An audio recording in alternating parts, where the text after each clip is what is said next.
What's going on, guys? This is Damien from The Lookout and welcome to our How to Play Blue Raditz guide. Yes, we are back with How to Play guides and we've done some changes.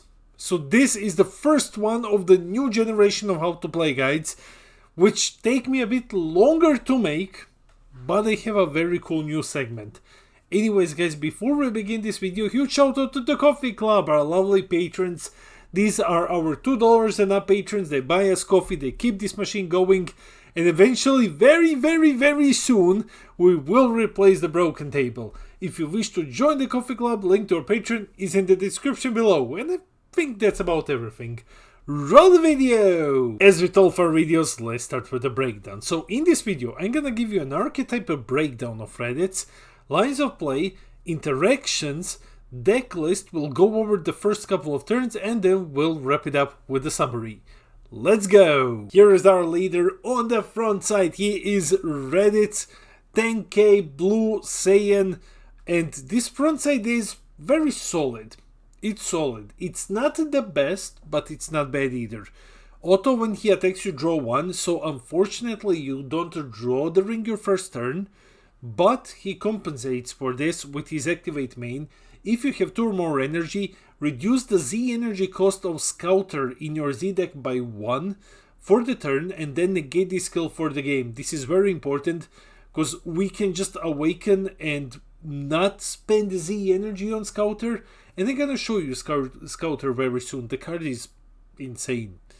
And for his awakening condition, it's super easy, 4 or less, or you have a total of 3 or more blue Saiyans among all cards in your energy and battle area, and then you draw 2 and take lives until you have 6 and awaken.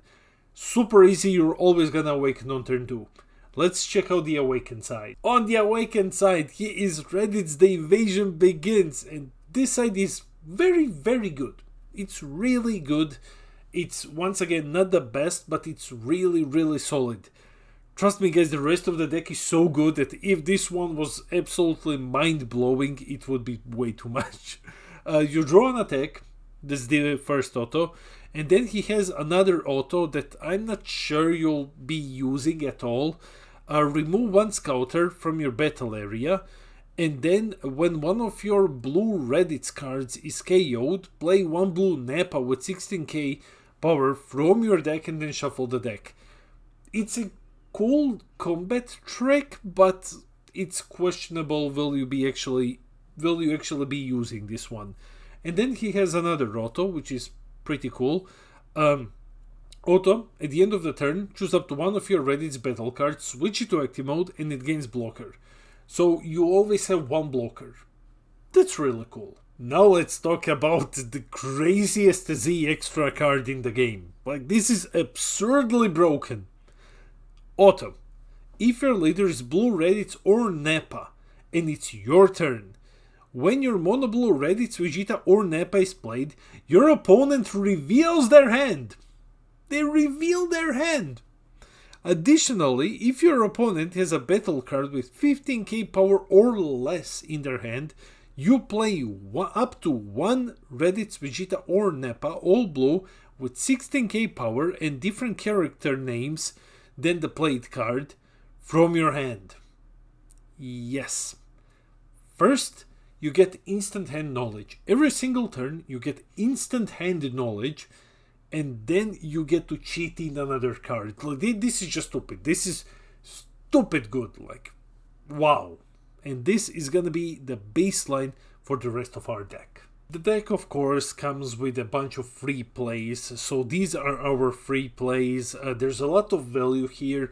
Some of them remove cards, some of them become bigger when they attack, some of them are just, well, one of them is wow, some of them draw.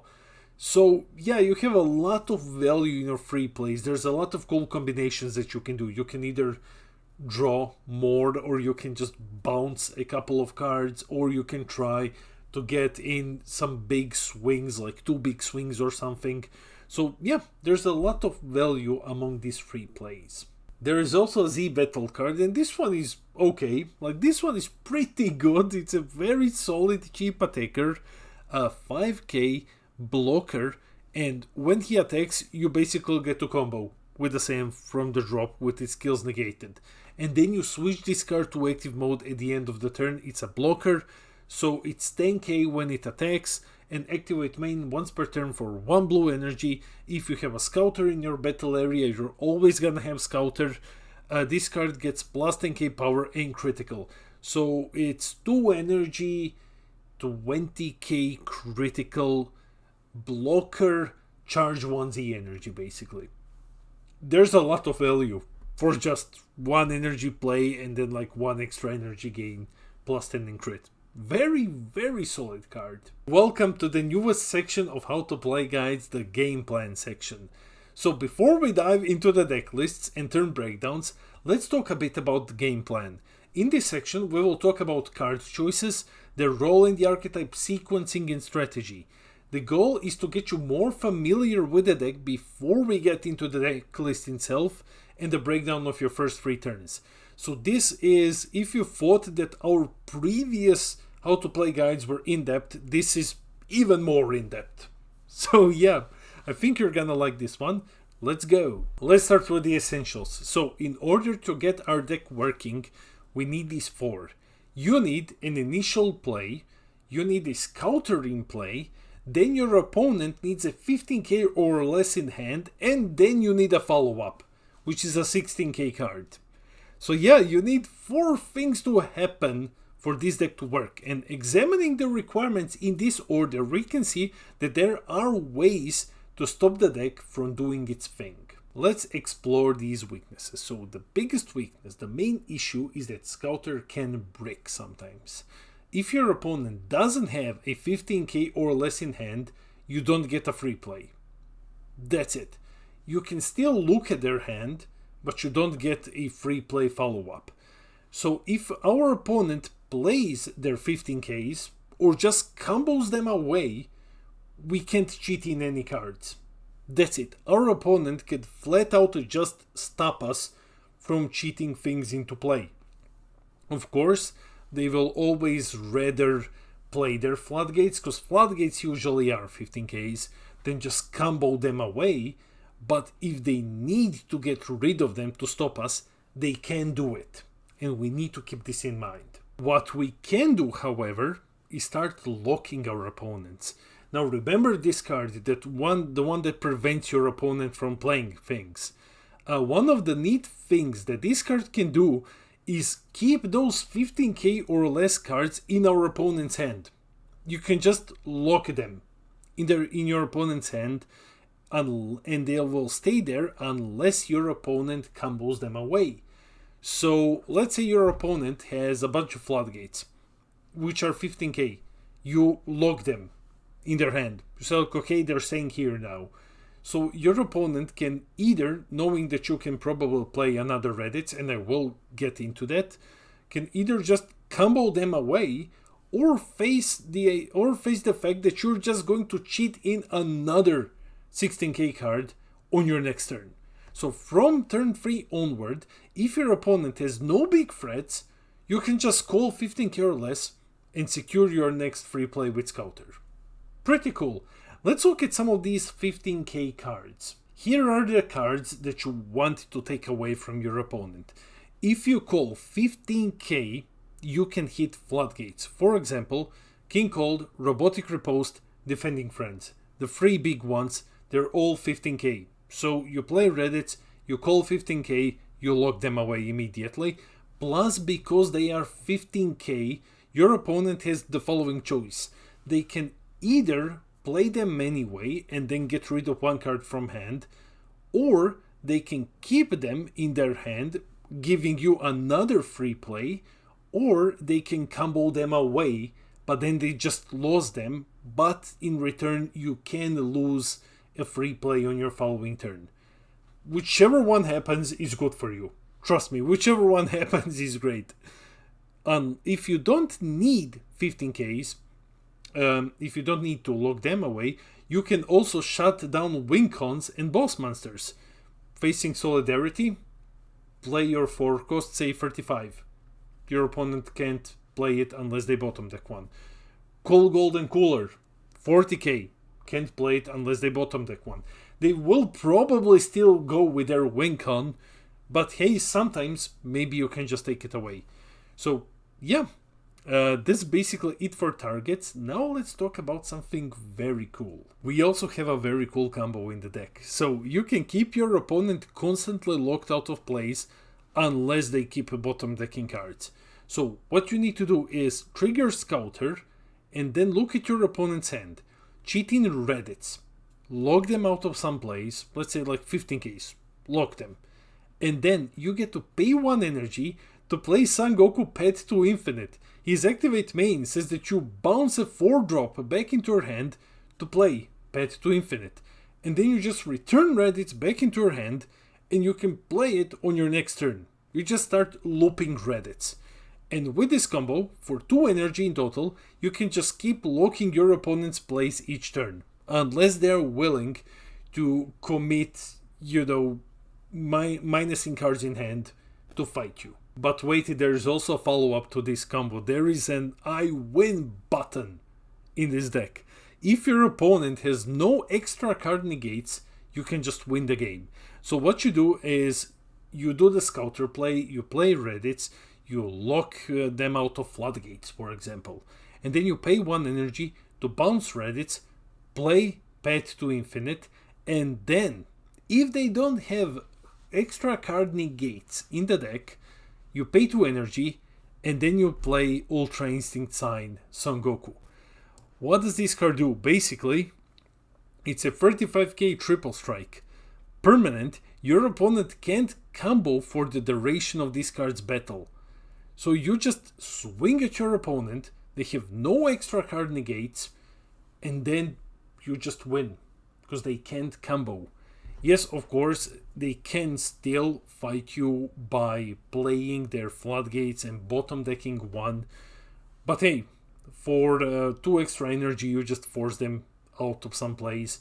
Or if they don't have these negates and they don't have extra card negates, you just swing for the game. You can't imagine how exceptionally powerful Ultra Instinct Saiyan Goku is when you know the cards that your opponent has in their hand. Like, this card is insane.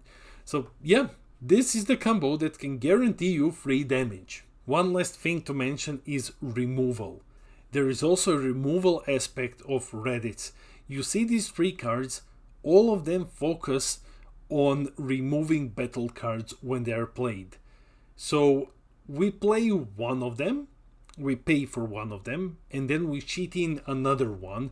So each turn we're basically removing 2 cards for 1 energy, unless you're cheating in Vegeta. But usually, let's say for 1 energy, you get to remove 2 cards.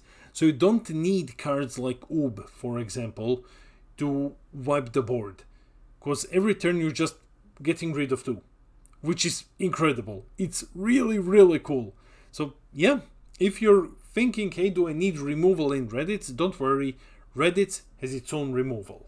Now let's take a look at the deck list. Here is the deck list that we will be using in this video. Link is in the description below. Of course, it hasn't been completely tested, but hey, use this as a skeleton. There's a lot of cool things that this deck can do. And before we dive into the Mulligan, let's just quickly talk about the sideboard. Okay guys, now the sideboard. I've just placed in 1 copy of each card. Just to give you some examples so that I can have them on the screen. It's not the actual sideboard, these are only suggestions. The thing with Raditz is that it can play very aggressively if it needs to. It's not an aggro deck. Don't mistake Raditz for an aggro deck. It's not. It's very mid-range. You can also get some aspects of control with the forecast and with the whole bunch of removal that the deck has. It's not an aggro deck, but it can become aggressive if it needs to. So if you're facing a deck versus which you're sure that you will feel safe just going aggressive instead of trying to establish some sort of a combo lock, you can side in some of these cards. Shu, for example, is phenomenal because he makes all of your 16k attackers 25k, 26k. You get Mortals Begone for some additional pressure. You can even go with Oob. Like, if you're facing one of the upcoming decks, which I'm not gonna mention, one of the upcoming decks, you're just siding noob, and you ruin their day completely. So yeah, there's a lot of things that you can do here. Also, Koitsukai. Koitsukai is here because sometimes your opponent is gonna be in a position where they're like, okay, I'm okay bottom decking one from hand, not to die. And then you can just use your Koitsukai on the same turn, and now it's no longer one. It's get rid of 3 cards from your hand to stop me from attacking you. So yeah, you can side Koitsukai for that. You can side Desperate Measures to also try to get rid of a Floodgate. These are my suggestions for the sideboard. It's not actually for the sideboard, but hey, you can see which cards you can switch in and out to make the deck play a bit differently. Let's talk about your mulligan with the deck. So you take a 1-drop. It can be Raditz, it can be Vegeta, it can be whatever. But you need a 1-drop for your first turn. Then you get Nappa. It's exceptionally important to get Nappa. Nappa is the only 16k Saiyan which you can cheat in for 1 energy on turn 2. So you need Nappa. You absolutely need Nappa, otherwise you're playing a 1-drop. And because we're going with like the combo version of the deck, keep Ultra Instinct Saiyan Goku. If you get Pet to Infinite, keep Pet to Infinite. The other cards that you're looking for are the Lock Floodgate, the 4-cost Raditz, Pet to Infinite, Ultra Instinct Saiyan Goku. And yeah, the more of these 1-drops you can get, it's also the better, because they are your only real tutors in the deck. So it's very important to have them. But anyways, let's say first 3 key cards would be these 3. It's time to talk about your first 3 turns. Raditz looks amazing. He looks really good. Let's go over gameplay. We'll be assuming that you're going with the Goku combo route, so we can just ignore the sideboard. There is some diversity in play after turn 3, but the first 3 turns are generally the same. Like always, we'll be assuming that you went first and that you have kept the shown mulligan. Brace yourself, the Saiyan invasion has begun. Turn 1, the invasion begins. This is our standard turn 1. So we start the game, we charge 1, pay 1, play a 1-drop Raditz, search the top 5, get a 4-cost, let's say we take this one, add him to your hand, shuffle the deck, and then just pass the turn. It's always the same. If you're not playing Raditz, you're playing Vegeta. It's always the same. If you don't have Raditz, go with Vegeta. You don't need to get this 4-cost. You can get something else as long as it costs 4 or less. One thing that I need to mention, however, don't forget to charge the 1-drop into the Z energy. You won't be using it for the Scouter, but you can use it later for your Z battle card. Turn 2, gathering the Saiyans. So we start. Charge 1, draw 1. Activate main to reduce the Z energy cost of Scouter by 1, and then we pay 1 energy to play the Scouter. Then we pay our other energy to play Nappa. Scouter triggers, and we get to play the 4-cost Raditz. Now we're going back to Nappa's auto. We draw 1 because it triggers when we play it. And now it's time to awaken, because we have 2 energy and we also have 2 Saiyans in play. So we have more than the necessary number of cards to awaken.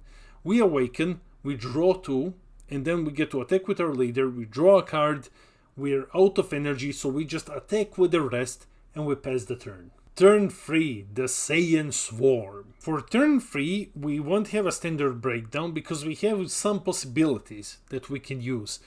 Okay, let's go over them. We can play our Z battle card, for example, or we can start looping Raditz because we have enough energy to start doing that, or we can start swarming our Saiyans and removing the board.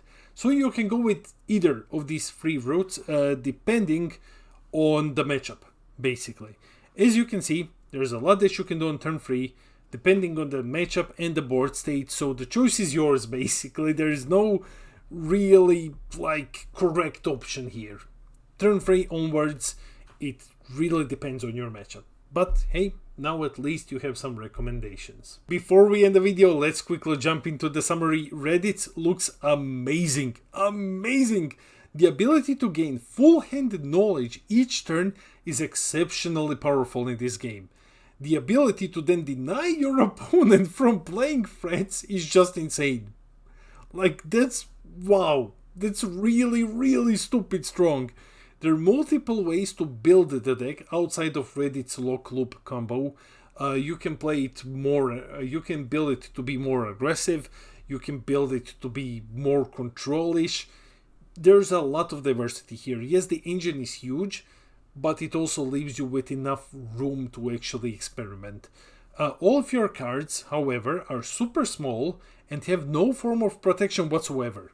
They have no form of protection. That's not good. Like, it's super easy to just stop them. You need to keep that in mind. It's easy to stop them. Finally, I highly recommend this deck for new and returning players. It's a fun experience for everyone playing the deck. Maybe not fun for your opponent, but hey, if you're new or a returning player or even a current player, I highly recommend this deck. That's it for the video. Let me know in the comments below. Are you hyped to play Raditz? Are you gonna give this deck a go? Do you think that this deck is insane? Have you thought of using the combo loop before this video? Let me know in the comments. Maybe some of you have already playtested it on Antep. I would love to hear your opinions. So guys, leave your thoughts and opinions in the comment section below. I read all of your comments. I try to respond to everything. I'm gonna be a bit faster, I promise. And I really, really love our little community. And guys, while you're here, hit those like and subscribe buttons. We're on our way to 4,000 subs. And when we hit that mark, I'm gonna give away a booster box. This has been Damien from The Lookout, and I'll see all of you in the next video.